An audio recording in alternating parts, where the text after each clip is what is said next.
ಹರೇ ಕೃಷ್ಣ. ನಮಸ್ತೆ ಸ್ನೇಹಿತರೆ, welcome back to my YouTube channel. ಇವತ್ತಿನ ವಿಡಿಯೋ ಮಾಡೋಕ್ಕೆ ನಾನು ತುಂಬ ಪುಣ್ಯ ಮಾಡಿದ್ದೆ ಅಂತ ಹೇಳ್ತೀನಿ. ಯಾಕೆ ಅಂತಂದರೆ ನನ್ನ ಆರಾಧ್ಯ ದೈವನ ನೋಡೋದಕ್ಕೆ ಹೋಗ್ತಾ ಇದ್ದೀವಿ. ಹೌದು, ನಾನು ತುಂಬ ಜೀವನದಲ್ಲಿ ಕಷ್ಟ ಬಿದ್ದು ಇವತ್ತು ಈ ಸ್ಥಾನಕ್ಕೆ ಬಂದಿದ್ದೀವಿ ಆದರೆ ಇದಕ್ಕೆ ಈ ದೇವರೇ ತುಂಬ ಸಾಕ್ಷಿ. ಹೌದು, ಹಾಗಾಗಿ ನಾವು ಕೂಡ ವರ್ಷದಲ್ಲಿ ಏನಿಲ್ಲ ಅಂದರೂ ಒಂದು 7ರಿಂದ 8 ಸತಿ ಈ ದೇವಸ್ಥಾನಕ್ಕೆ ಹೋಗ್ತೀನಿ. ಮನಸ್ಸಿನ ನೆಮ್ಮದಿಗೋಸ್ಕರ ಕೂಡ ಹೋಗ್ತೀನಿ.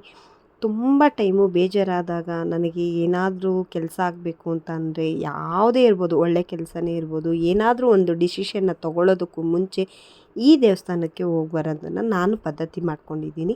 ಹೋಗೋಕ್ಕೂ ಮುಂಚೆ ಮನೆ ದೇವ್ರಿಗೆ ಕೈ ಮುಗ್ದು ಪೂಜೆ ಎಲ್ಲ ಮುಗಿಸಿ ನಾನು, ನನ್ನ ಮಗಳು, ನಮ್ಮಮ್ಮ, ನಮ್ಮಣ್ಣ 4 ಜನನೂ ರೆಡಿಯಾಗಿದ್ದು ಸ್ವಲ್ಪ ಮಜ್ಜಿಗೆ ಮತ್ತು ಎಳ್ನೀರು, ಡ್ರೈ ಫ್ರೂಟ್ಸು ಎಲ್ಲದನ್ನು ಪ್ಯಾಕ್ ಮಾಡಿ ಇಟ್ಕೊಂಡು ಯಾಕೆ ಅಂದರೆ ಆಲ್ರೆಡಿ ನಿಮಗೆ ಗೊತ್ತು, ಸ್ವಲ್ಪ ಸಮ್ಮರ್ ಸ್ಟಾರ್ಟ್ ಆಗಿಬಿಟ್ಟಿದೆ. ಆಲ್ರೆಡಿ ನೀರಿನ ಅಂಶ ತುಂಬಾ ದೇಹಕ್ಕೆ ಬೇಕು. ಹಾಗಾಗಿ ತುಳಸಿಗೂ ಒಂದು ನಮಸ್ಕಾರ ಹಾಕಿ, ಸೂರ್ಯನಿಗೋಸ್ಕರ ಒಂದು ನಮಸ್ಕಾರ ಹಾಕ್ಬಿಟ್ಟು ಕೈ ಮುಗ್ದು ಅಲ್ಲಿಂದ ನಾವು ಸೀದಾ ಹೊರಟೇಬಿಟ್ಟು ನಾವು ಬಿಡೋಷ್ಟೊದಕ್ಕೆ ಆಲ್ರೆಡಿ 9:30 ಆಗೇ ಹೋಗಿತ್ತು. ತುಂಬ ಬಿಸಿಲು ಸ್ಟಾರ್ಟ್ ಆಗಿತ್ತು. ಇದೇ ನೋಡಿ ಚಿಕ್ಕಣ್ಣ ಸ್ವಾಮಿ ದೇವಸ್ಥಾನ. ಈ ದೇವಸ್ಥಾನ ಇರೋದು ತುಮಕೂರು ಹತ್ರ ಹೆಬ್ಬೂರಿಂದ ಬೈಲ್ಚಲ್ನಹಳ್ಳಿ ಅಂತ ಬರುತ್ತೆ. ಒಂದು 3 ಕಿಲೋಮೀಟ್ರ್ ಆಗುತ್ತೆ ಹೆಬ್ಬೂರಿಂದ. ಬೆಂಗಳೂರಿಂದ ಒಂದು 53 ಕಿಲೋಮೀಟ್ರ್ ಆಗುತ್ತೆ ಅಷ್ಟೇ. ನೋಡಿ, ನಾವು ಹೋಗೋಷ್ಟೊತ್ತಿಗೆ ಆಲ್ರೆಡಿ ತುಂಬ ಜನ ಸೇರಿಕೊಂಡಿದ್ರು. ನಾವು ಕೂಡ ಪೂಜೆ ಸಾಮಾನನ್ನ ತೊಗೊಂಡೋಗಿದ್ದು. ಕೆಲವೊಂದು ವಿಶೇಷತೆ ಇದೆ ಈ ದೇವಸ್ಥಾನದಕ್ಕೆ ಹೋಗೋದಕ್ಕೆ. ಮನೆಯಿಂದ ಯಾವುದೇ ಥರ ಪೂಜೆ ಸಾಮಾನನ್ನ ನೀವು ತೊಗೊಂಡೋಗ್ಬಾರ್ದು. ಅಲ್ಲೇ ಪೂಜೆ ಸಾಮಾನನ್ನ ತೊಗೊಂಡು ಪೂಜೆ ಮಾಡಿಸ್ಕೊಂಬರ್ಬೇಕು. ಮತ್ತು ಊದ್ಕಡಿ ಕರ್ಪೂರನ ಈಚೆನೆ ದೇವಸ್ಥಾನದಿಂದ ಈಚೆನೆ ಹಚ್ಚಬೇಕು. ತೆಂಗಿನಕಾಯಿ ಕೂಡ ನೀವೇ ಹೊಡ್ಕೊಂಡು ನೋಡಿ ಪೂಜೆ ಸಾಮಾನು. ಇನ್ನು ಮಿಕ್ಕಿದೇನಿದೆ ಹೂವು ಮತ್ತು ವಿಳೆದೆಲೆ, ಅರ್ಶಿನ ಕುಂಕುಮನ ಅಲ್ಲೊಂದು ಬುಟ್ಟಿ ಇಟ್ಟಿರ್ತಾರೆ, ಹಾಕಿರಬೇಕು. ನೋಡಿ, ನಾವು ಹೋಗೋದಷ್ಟೊತ್ತಿಗೆ ಆಲ್ರೆಡಿ 11:30 ಆಗೋಗಿತ್ತು. ತುಂಬ ಜನ ಸೇರಿತ್ತು. ಇಲ್ಲಿನ ವಿಶೇಷತೆ ಏನು ಅಂತಂದರೆ, ನೀವು ಏನಾದರೂ ಕಷ್ಟ ಅಂತ ಬನ್ನಿ, ನಿಮಗೆ ಯಾರಾದರೂ ಒಬ್ಬರು ಮೋಸ ಮಾಡಿರ್ಬೋದು, ದುಡ್ಡಿಸ್ಕೊಂಡು ಬೇರೆ ಯಾವ ಥರನೇ ಆಗಿರ್ಬೋದು, ಒಂದು ಸಾಂಸಾರಿಕ ಜೀವನದ್ದು ಯಾವುದೇ ಒಂದು ಮಾಟ ಮಂತ್ರ ಏನೇ ಇರ್ಬೋದು, ನಿಮ್ಮ ಮನಸ್ಸಿನಲ್ಲಿ ಏನು ಬೇಕಾದರೂ ಅಂದ್ಕೊಂಡು ಈ ಸನ್ನಿಧಿಗೆ ಬನ್ನಿ.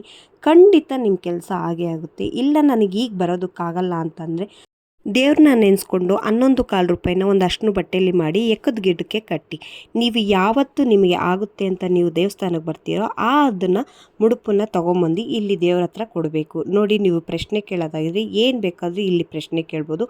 ಐನೋರಿದ್ದಾರೆ ಗೊತ್ತಾ, ಅವರು ನಿಮಗೆ ಆ ದೇವ್ರ ಹತ್ರ ಕೇಳ್ಕೊತಾರೆ. ಹಿಡಿಬೇಕಂದ್ರೆ ದಾರಿ ಕೊಡಪ್ಪ, ಯಾರು ತೊಂದರೆ ಕೊಡ್ತೇವೆ ನೋಡ್ಬೇಕಂತಂದೆ ಏನಪ್ಪ ನೋಡಿ, ಈ ಥರ ಅವರು ದೇವ್ರ ಹತ್ರ ಅರ್ಪಣೆ ಕೊಡು ತಂದೆ ಅಂತ ಕೇಳ್ಕೊತಾರೆ. ಆಗುತ್ತೆ ಅಂದರೆ ಆಗುತ್ತೆ ಅಂತೆ. ಖಂಡಿತ ನೀವು ಅಂದ್ಕೊಂಡಿರೋ ಕೆಲಸ ಖಂಡಿತ ಆಗೇ ಆಗುತ್ತೆ. ಏನು ನೀವು ಬೇಕು ಅಂದರೆ 1-2 ನಿಂಬೆಹಣ್ಣು, ನಿಮಗೆ ಮನ್ಸಿಗೆ ಅನಿಸಿದ್ರೆ, ನನಗೆ ಯಾರಾದರೂ ಮಾಟ ಮಂತ್ರ ಮಾಡಿಸಿದ್ದಾರೆ ಆ ಥರ ಏನಾದರೂ ಅಂತ ಅನಿಸಿದ್ರೆ ತೊಗೊಂಬಂದು ಇಲ್ಲೊಂದು 2-3 ನಿಂಬೆಹಣ್ಣು ಇಡ್ಸ್ಕೊಂಡು ಮನೆಗೂ ತೊಗೊಂಡೋಗ್ಬೋದು. ಮತ್ತು ಈ ದೇವಸ್ಥಾನಕ್ಕೆ ಬರುವಂಥ ಒಂದು ವಿಶೇಷತೆ ಇದೆ, ಹುಳ್ಳಿಕಾಳು ಸಾಂಬಾರು ತಿಂದು ಬರಬಾರ್ದು ಮತ್ತು ಯಾವುದೇ ಮೈಲ್ಗೆ ಕೂಡ ಆಗಬಾರ್ದು. ಹೆಣ್ಮಕ್ಳು ಎಸ್ಪೆಷಲಿ 9 ದಿವಸ ಕಂಪ್ಲೀಟ್ ಆಗಿರಬೇಕು. ಮನೆಯಲ್ಲೇ ಬೇರೆ ಯಾರೇ ಆಗಿದ್ದರೂ ಕೂಡ ಈ ಸನ್ನಿಧಿಗೆ ಬರೋ ಹಾಗಿಲ್ಲ. ನೋಡಿ, ನೀವು ಏನು ಮುಡುಪು ಕಟ್ಟಿರ್ತೀರಲ್ಲ ಅದನ್ನು ತಂದು ಮೇಲೆ ಹಾಕ್ತಾಯಿದ್ರು ಮುಂಚೆ. ಬಟ್ ಈಗ ಅದನ್ನು ಆ ಮುಡುಪು ಐನೋರ ಹತ್ರ ಕೊಟ್ಟರೆ ಅವರು ದೇವ್ರ ಹತ್ರ ತಲುಪಿಸ್ತಾರೆ. ನೋಡಿ, ಅರ್ಶಿನ ಕುಂಕುಮ ಕೂಡ ದೇವಸ್ಥಾನದ ಹಿಂದೆ ಭಾಗದಲ್ಲಿ ಇಟ್ಟಿರ್ತಾರೆ. ಒಂದು ರೌಂಡ್ ಬಂದು ಕೈ ಮುಗ್ದು ಒಂದು 5ರಿಂದ 10 ನಿಮಿಷ ನಿಮಗೆ ಏನು ಬೇಕೋ ಮನ್ಸಿಗೆ ಅಂದ್ಕೊಳ್ರಿ. ಖಂಡಿತ ಈ ಕೆಲಸ ಆಗೇ ಆಗುತ್ತೆ. ಆಗದಲ್ಲೇ ಇರೋ ಅಂಥದ್ದಿಲ್ಲ. ನ್ಯಾಯ, ನೀತಿ, ಧರ್ಮ ಎಲ್ಲಿ ಇರುತ್ತೋ ಅಲ್ಲಿ ಪರಮಾತ್ಮ ಇದ್ದೇ ಇರ್ತಾನೆ ಅನ್ನೋದಕ್ಕೆ ಚಿಕ್ಕಣ್ಣ ಸ್ವಾಮಿನೇ ಸತ್ಯ.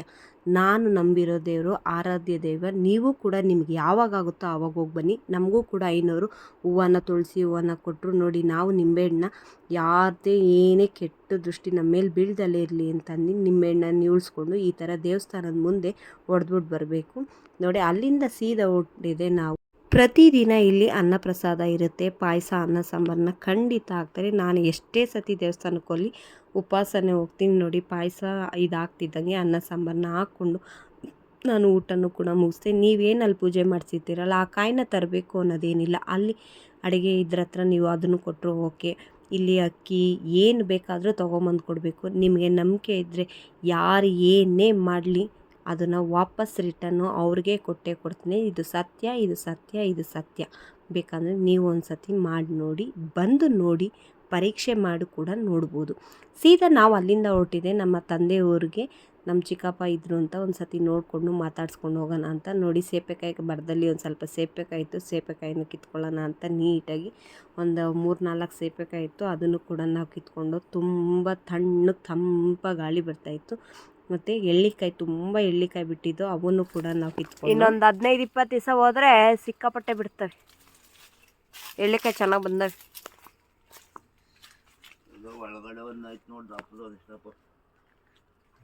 ಮರದ ತುಂಬ ಎಳ್ಳಿಕಾಯಿ ಬಿಟ್ಟಿತ್ತು. ಒಂದೇನಿಲ್ಲ ಅಂದರೂ ಒಂದು 100-150 ಎಳ್ಳಿಕಾಯಿ ಪೀಚ್ ಆಗಿತ್ತು.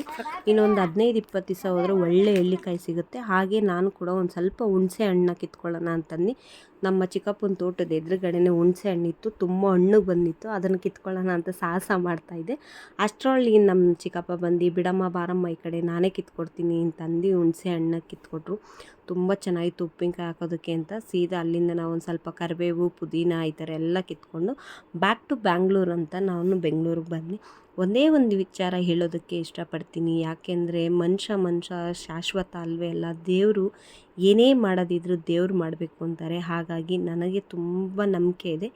ಖಂಡಿತ ನೀವೆಲ್ಲ ಒಂದು ಸತಿ ಹೋಗಿ ಬನ್ನಿ ಅನ್ನೋದೇ ನನಗೆ ಆಸೆ.